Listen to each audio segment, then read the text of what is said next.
Hello travelers, Boardman21 here, and I've recently been asked to play around with the Raptors. I've never got to play the multi-Raptor build, so I've been in search for Nail's Tooth on my hardcore character. However, in offline I do have one, so I figured I'd put together a build guide on what I'm aiming for on my hardcore character, which we've been streaming the last few days.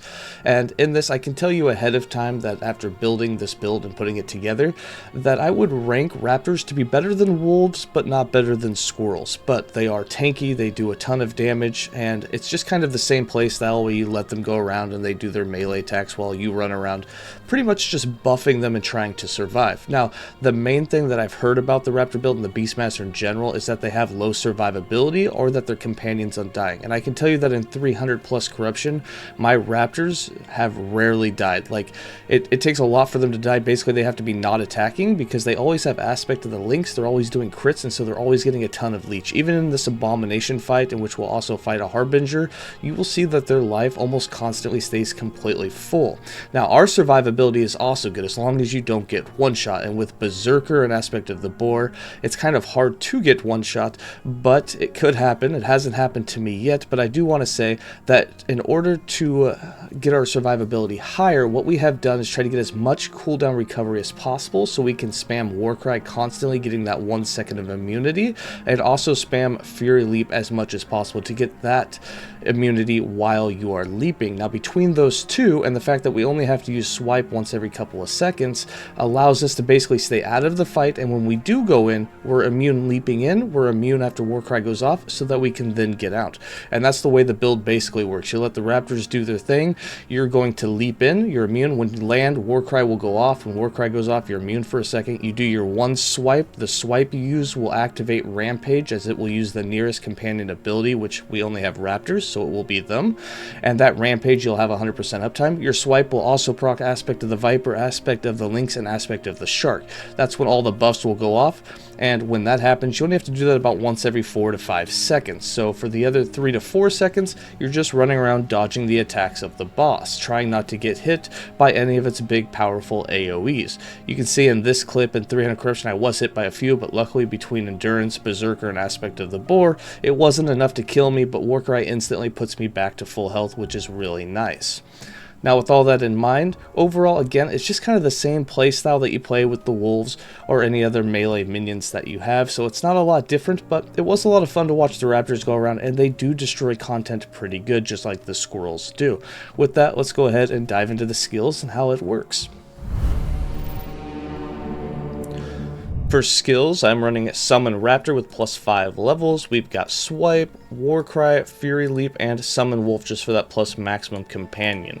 So for Summon Raptor, we have this set up to do as much damage as possible. We got the 4 points in Razor Wings, 5 points in Scent of Blood, 5 points in Ravage, 1 point in for the Kill, 1 point in Tear Flesh, 2 in Cornered. They won't be missing a ton of their life because they leech a lot, but when they do start to take damage, they go into that critical mode where they start doing extra damage, and those extra damage crits that they do is going to help them leech even more life. So the more life that goes down, the more they're going to leech, which helps keep them alive even longer. 1 point in Broken Tooth, 2 in Predator, and 4 in Vicious Rampage. This Rampage effect is very important because you will have 100% uptime of a Rampage thanks to that swipe using their ability without cooldown, and that's going to allow you to do a ton of extra damage with them. For Swipe, we just want this to use the companion ability, so put some points into the Way of the Hunt, into Hungarian Reach, into Claws of the Bear, and then the 1 point in Primal Resonance uses that nearest companion ability on hit, so when you leap in there and you hit an enemy, it's going to use Rampage. Again, you can do this every 2 seconds. With cooldown recovery, we got it down to 1.2, which means you can have 100% uptime since Rampage lasts for 5 seconds, so they're going to constantly have that. It doesn't stack, so you don't have to do it super fast. Just make sure once every about 5 seconds you're getting in there, hitting an enemy, and making sure your Raptors are rampaging. We also have 2 points in Cooling, 3 points in Trapper, 2 in Blood Beast, 1 in Rending, and 2 in Duality of Nature. For Warcry, which is going to be our main sustain for health coming back, since we won't be doing a lot of attacks and leeching, it also gives us that immunity. You want this going off as much as possible. So we got 1 point in Staggering War, 1 point in Shallow Breath for that cooldown to be reduced down to 5 seconds. With the cooldown recovery on Belt and Boots that we have, it's actually down down to 3.1 seconds. With the 1 point in Juggernaut, you're invulnerable for a second after using it, which means 33% of the time you're going to be immune to damage, which is a huge amount of time. Then we got points in Berserker, we have it in Brutality, 1 point in Bloodthirst, so that the Berserker also works on your Raptor, and 3 points in Fury Strikes. These points really aren't necessary because since you're not doing a lot of melee attacks, you're not going to keep Berserk up very much, but it does allow the Raptors to do a little bit right after a swipe, which is kind of nice. The 3 points in Breath of Edera gives you a ton of healing, and Purging Shout is going to give you that Cleanse of Ailments, which is really nice. 2 points in Deep War and 2 points in Battlecry will finish you off, giving your allies a little bit of increased crit chance. Then for Fury Leap, again, we're using this to bring the Raptors with us, give them Frenzy, give them a little base damage, and then of course you're immune while you're leaping, which is really nice in tangent with Warcry. So we got 4 points in Panther Strike, 2 points in Ambush Predator, 1 in Herald's Protection, 3 in Crater, 5 in Warrior's Entrance, 1 in Pack Leader, so the Raptors will come with us, 1 in Frenzied Onslaught, 3 in Wings of Endurance to give you health, and it'll give your Raptors some health when you land, and 1 point in Battle Loom to clean all ailments there. So every time that you Fury Leap, it cleans ailments, and every time you Warcry, it cleans ailments as well.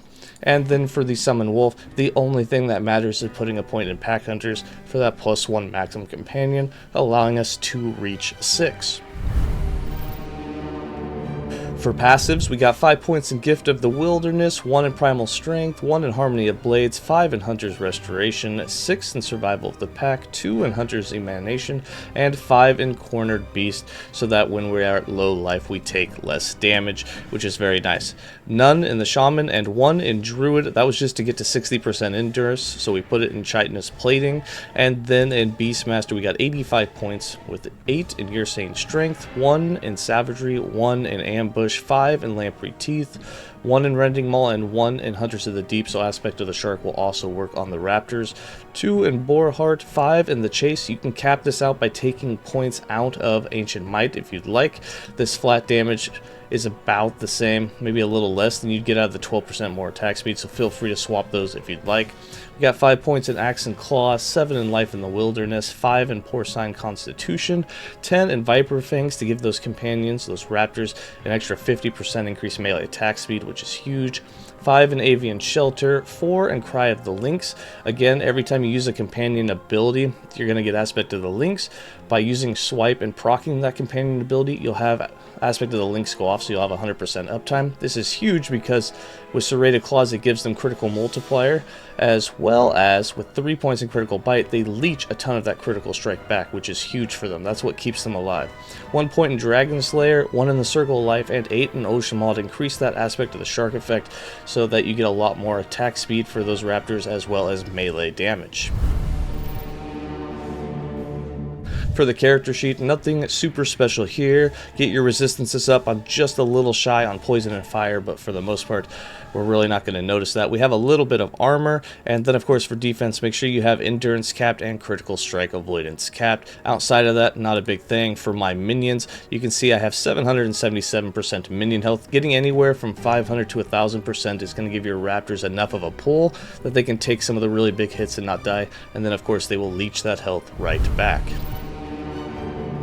For the inventory, this isn't a super unique heavy, but there is a unique requirement, and that's going to be Null's Tooth. In order to summon Raptors up to your maximum limit, you are going to have this weapon. It's the only way in-game to do it. On it, we did have 1 LP, and we slammed minion melee damage. If you have a 2 LP, you can get another minion melee damage that has minion bow damage on it, so you can get even more flat damage for them through that if you'd like. We also have Ardor's Legacy for that +2 maximum companions, plus the +1/2 maximum companions, so that we get extra levels for our minions, as well as getting that 6th companion.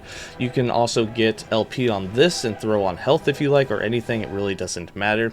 For the chest, the most important thing is getting that added minion melee crit chance. That's going to allow your Raptors to get a lot closer to that 100% crit, so they leech a lot more back. You'll notice when you get a tier 5, tier 6, or tier 7 of that, it's going to make it to where your Raptors' survivability goes way up because they're leeching so much more of the damage that they do.